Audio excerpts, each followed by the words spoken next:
watch this. I'm Kobe Bryant. Oh, come on. Little Big Planet. That's a name I honestly haven't heard for quite a bit. This is Sackboy Adventures. Don't go away.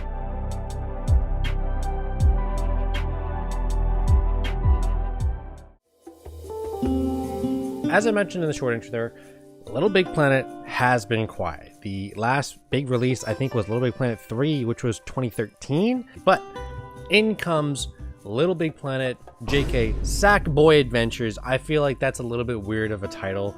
I don't know. Like anytime I went to play with my friend, we would just say Little Big Planet. But for the sake of this review, I will be continuing to call it Sackboy Adventures. Now, straight up, this is the definition of just a game. More precisely, a family game.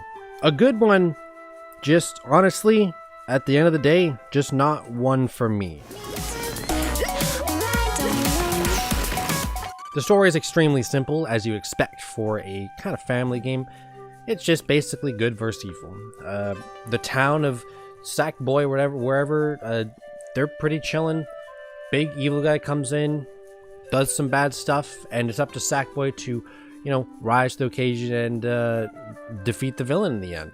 I honestly think we should have got a lot more of the little Sackboy town, because that's something that we've never seen before in Little Big Planet games, and it would have been really cool to have that as like a hub world or something. So I think that's sort of a little bit of lost potential there. But the main course of what you'll be doing in this game for gameplay is pretty simple. In fact, it's extremely easy is what I would call it.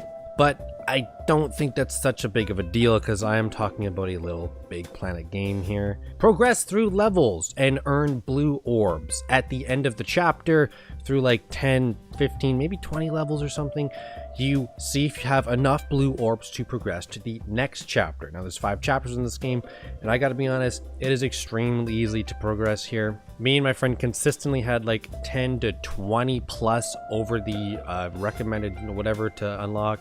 So really should be no problem continuing on through levels here. You guys have the most gnarliest eyebrows. The unibrows are so strong. Unibrow game's so strong that it went wrapped around their head like a head bandana. Inside of those levels, you are searching for the blue orbs. You'll be doing things like combat, which is the equivalent of GameCube level complicated system. You just spam square. What the fuck did I just take? Oh! But many times along the way, you'll be confronted by a obstacle puzzle that usually scales on a difficulty of 1 to 10, usually in the 1 to 2 range. So really, every level here requires basically 0 brain power to get through or to even ace.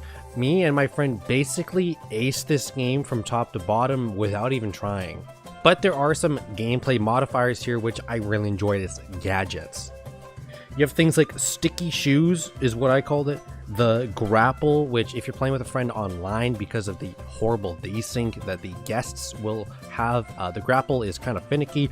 But the best one was the fidget spinner slash frisbee thing, because it changed up the combat. You were able to throw something from far away, like Thor's hammer, and have it retrieved back to you. Really good stuff. In fact, it was too good, because on levels in which you didn't have it, which was quite a bit honestly, it just felt even more like the combat was lacking because you didn't have this frisbee. Like, having the frisbee was wicked, and then you didn't have it, it's like it took it away from me. Why couldn't that be like a permanent feature? Dude, where did that thing come from?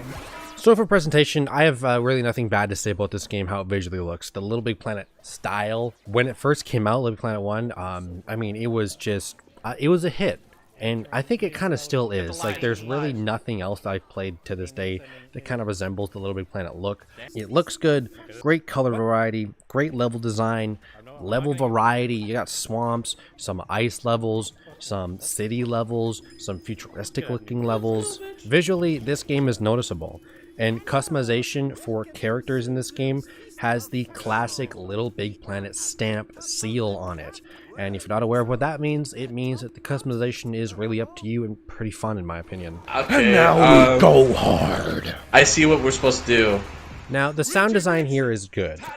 Really nothing crazy to talk about except for the soundtracks. Now, as much as the look is a staple for the Little Big Planet franchise, so is the soundtracks. I still remember soundtracks to this day from like 10 years ago playing with my sister or my friend. And honestly, the only thing I remember in Little Big Planet, or not Little Big Planet, see, I can't even remember the title. In Sackboy Adventures was Uptown Funk by Bruno Mars. Became a meme for me and my friend because it was so unexpected. It just came in, it was like, Uptown Funk you up. But that was only one level out of like, I don't know how many you did, 90, 100 levels. And I don't remember a single soundtrack other than the trials. I'll talk more about the trials in the personal opinion part of this review because that is the best part of the game. Oh! Airbending!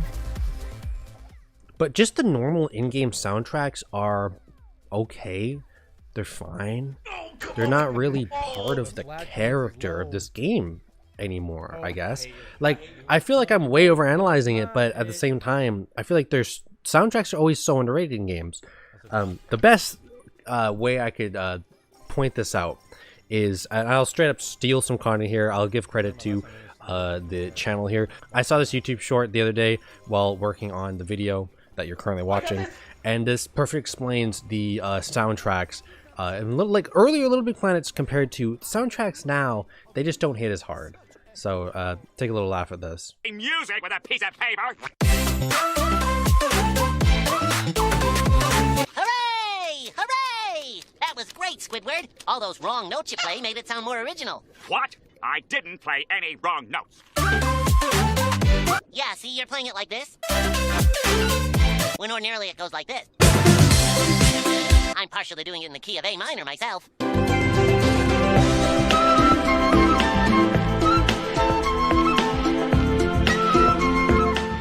Overall impact, personal opinion.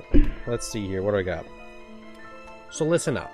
I recognize that this game has a decent amount to offer. Me and my friend just didn't really particularly go goo goo gaga over this game. You could literally give a 4-year-old and a 90-year-old a controller to play co-op, and they would enjoy this game a lot. This game really is for everyone. And I'm not saying that this was a bad game. I feel like this is just a game. A pretty balanced, pretty non-buggy game. Now, non-buggy if you're playing solo. If you're playing with a friend, and I have seen a lot of reports of other people having the same problems, if you are not the host, you will suffer some pretty bad desync. It won't even let me climb. Oh, it just what? let you back up. What the fuck is this game on about? What the fuck was that? Boss fights are insanely easy. In fact, they reuse boss fights. The big vortex guy that you fight, he literally uses the exact same boss fight scenario sequence, whatever, 3 times in a row, and then the game ends, but then you, like, the credits roll, and then you fight him a 4th time. I'm not a huge fan of that stuff. There just wasn't a lot of engagement needed on the player's part, in my opinion, for at least me and my friend, to the point where we were just okay when the game ended. Like, it was okay, next. But much like how Revelations 2 has raid mode, Little Big Planet kind of gets a tiny bit of a boost here because of the time trials. This is the best part of the game, and I don't think it's close. God mode! You got it. You're king. My friend and I literally got gold and aced every single time trials that there was in the game. It's basically a race from start to finish. You have to finish in a certain amount of time to get gold, and it's pretty difficult. There's obstacles in the way, there's stuff to go through. Basically, you're speedrunning the level, and this is just, the soundtrack's awesome. This was just the best part of the game because I feel like I had to sit up and focus at a lot of parts here. And yeah, time trials, best part of it's not even called Little Big Planet again. Time trials, best part of Sackboy Adventures, and that's just what I'll remember out of this game.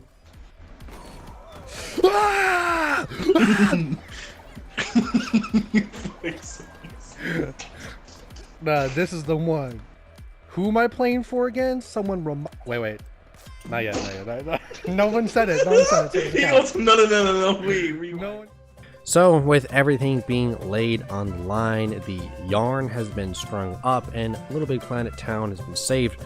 The overall score is 7.1 out of 10.